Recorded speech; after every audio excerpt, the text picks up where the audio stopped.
Monsieur Jens Schier. Merci, Monsieur le Président de séance, Monsieur le Vice-président, mes chers collègues. Le groupe UDI a toujours soutenu le cofinancement régional des réhabilitations de commissariats et des casernes de gendarmerie. Nous considérons en effet que ce dispositif est légitime car il répond à un double objectif. Le premier, c'est l'amélioration des conditions d'exercice de nos forces de sécurité. Le deuxième, c'est l'amélioration des conditions d'accueil des citoyens et la prise en charge des victimes. C'est donc très logiquement que nous apporterons notre soutien à cette prolongation de la durée de la convention avec l'État, d'autant que l'avenant qui est mis aux voix aujourd'hui va amplifier la portée de l'intervention régionale en supprimant les critères de modulation des aides.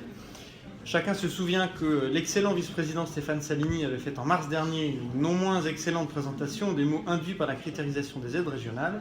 Quand les dispositifs sont trop compliqués, ils perdent en efficacité.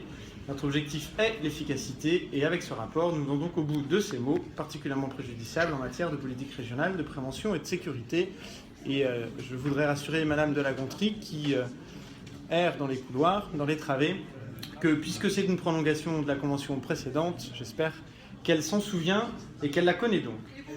À rebours de certaines affiches syndicalistes que je qualifierais de honteuses, ignobles ou abjectes, je veux profiter de ce moment pour rendre un hommage appuyé à l'ensemble des forces de protection et de sécurité qui chaque jour et chaque nuit veillent au maintien de l'ordre dans notre région et dans notre pays. Leur professionnalisme exceptionnel est une garantie tant pour nos personnes que pour notre état de droit.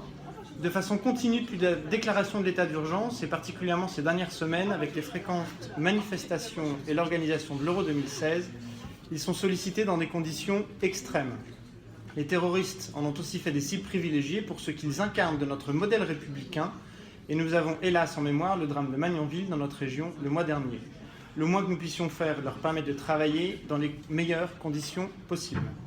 Vous l'avez compris, c'est donc sans hésitation, Monsieur le Vice-président, que notre groupe votera en faveur du rapport que vous nous présentez et nous espérons, Monsieur le Président de séance, qu'il pourra faire le consensus dans notre Assemblée. Merci, Monsieur Jens Schier.